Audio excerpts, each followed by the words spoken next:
What's going on, people? Right, with ASE here with your match review. Arsenal, Newcastle, 0-0. Now, guys, if you're new to the channel, please make sure you like, share, and subscribe. Let me know your thoughts down below in the comment section. And we're on the road to 200 subscribers, guys. So let's make it happen. So, yeah, different location today in the house. But listen, I had to get the video out. Wasn't able to get out last night and earlier today. So, apologies for that. So, guys, let's get into it. So, I'm not going to spend too much time on it, unfortunately. So, we're just going to talk about the important factors in this game. Overall, I thought this game very frustrating. Very frustrating, of course. It's not easy to, be at home and play a team that, play behind the ball for most of the game.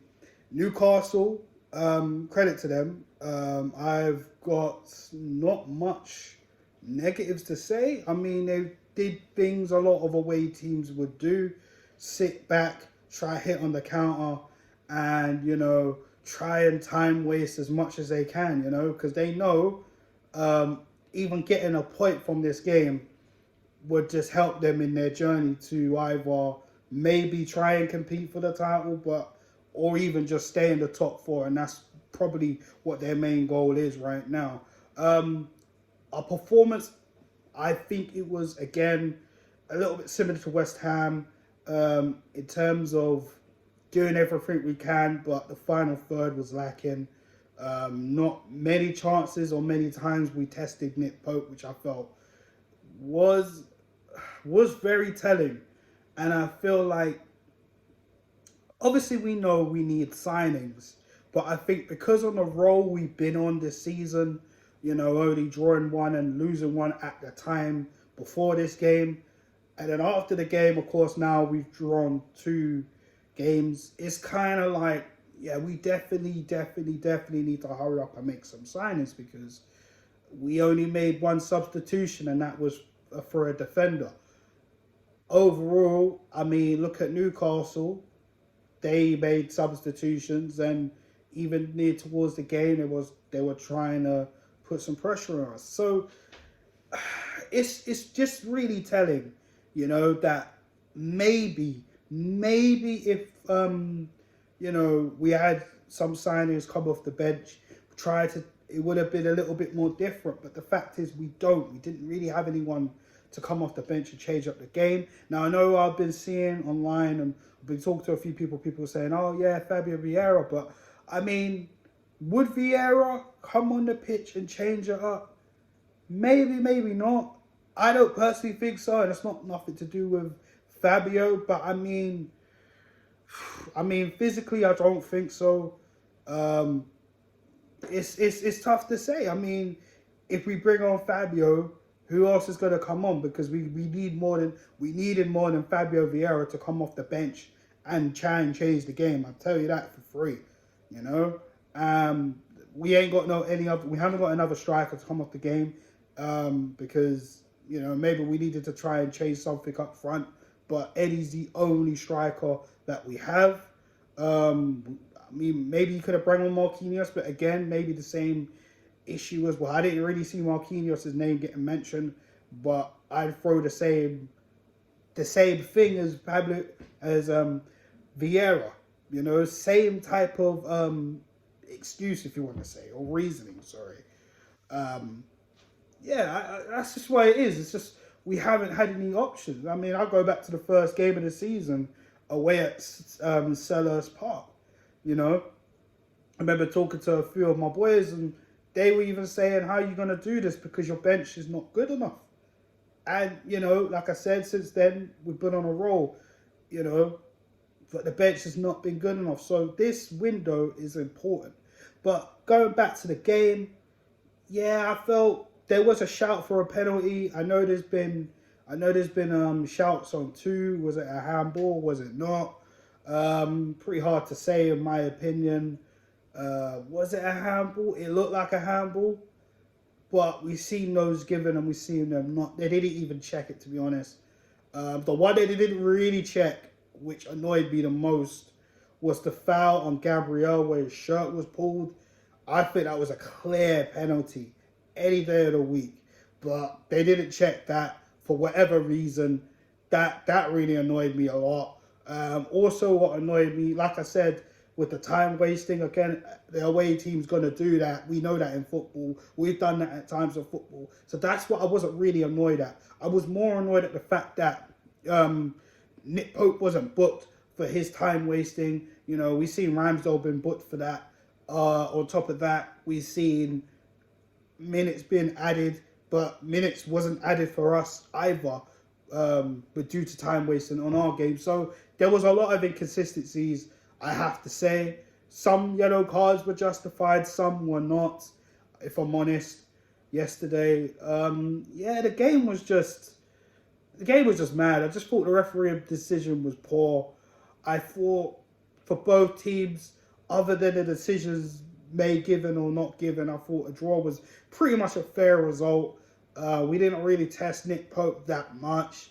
I can't really say Aaron Ramsdale was tested much by Newcastle, because all they wanted to do was come there and try and get something, and they succeeded. You know, again, it's just frustrating for us because we wasn't able to extend the gap between us and Manchester City, or even Newcastle for that matter. You know, so yeah, just frustrated overall. Standout players for me, is pretty hard to pick out a man in a match. If I'm honest, I wouldn't say everybody was awful, but I wouldn't say anybody was amazing. I just think standout performance for me, Zinchenko again. I thought he done well. You know, even John Terry even tweeted out praising him and saying how good he was yesterday. I thought Thomas Partey played well again. Saka, I thought played okay. You know, Martinelli wasn't at his best, I felt, but you know, he wasn't the most awful person on the pitch. Those were the only real standouts for me. I thought the defense was okay. I can't really say anybody was rocky. I felt Nketiah had a few sniffles, but again, just wasn't at his best. So I'm not getting at him at all. Like I said before, with Eddie, you get what you're given.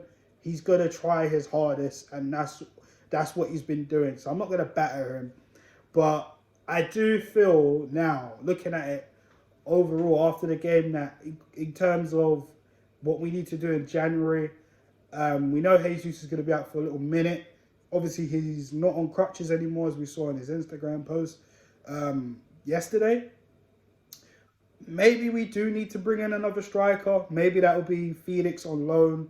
I'm not really too keen on the actual way the deal is structured in terms of how Atletico want wages being paid, etc., because it's a lot of money. The whole Mudjak deal, of course, that needs to be seen. And, of course, another central midfielder. Those are my personal transfer list, if anything. You know, if we could get a striker in, another central midfielder, because, of course, Partey's been fantastic this season. You know, I read a stat, apparently 90% of the games we played this season with Partey and we haven't lost. Touch wood, that remains to be the case, but we need to, you know, take care of Partey as we've been doing as of late. So I just feel like that's what we need. Another striker, another midfielder, cover for Partey, as I've been screaming for about a season. And, yeah, a winger. That is pretty much, I feel, what we need.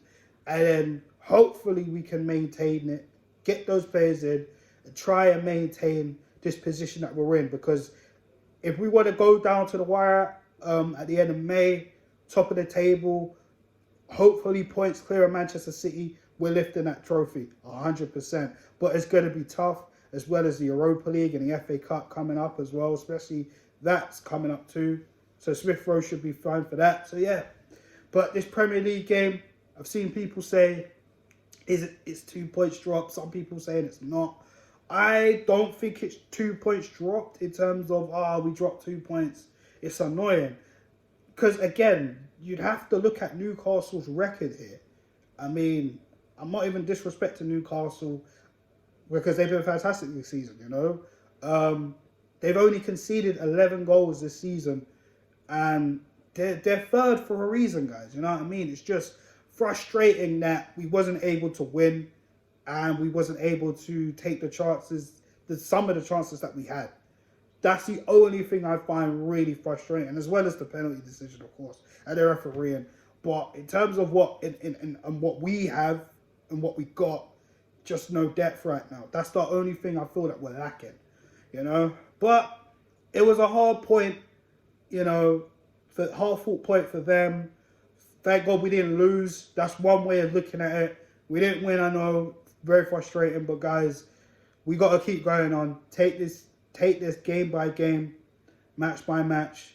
North London Derby's next game of the Premier League, so stay tuned for that match preview, as well as Oxford United in the FA Cup, so stay tuned for that as well. But guys, I'm going to wrap it up here. My man of the match, again, like I said, I just had to name out standout players, because to me, I don't really feel, if I really had to pick, I would probably say Zinchenko.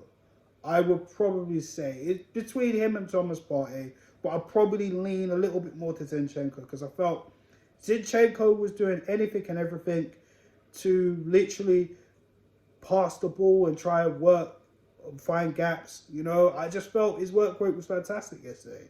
You know, I felt Erdegaard was a little bit off it yesterday. I felt some of the chances he had, you know, should have taken a little bit more better. But yeah, I'm gonna give it to Zinchenko. I thought he played excellent yesterday. But yeah, guys, that is gonna wrap it up for this match review. Let me know your thoughts down below in the comment section. Of course, please like, share, and subscribe. We are currently on the road to 200 subscribers. We are only 26 away. So yeah, guys, if you're a first-time viewer, smash that subscribe button, and of course, share the content. So on that note, guys, I am gonna sign off, and I'll see you guys soon. Peace.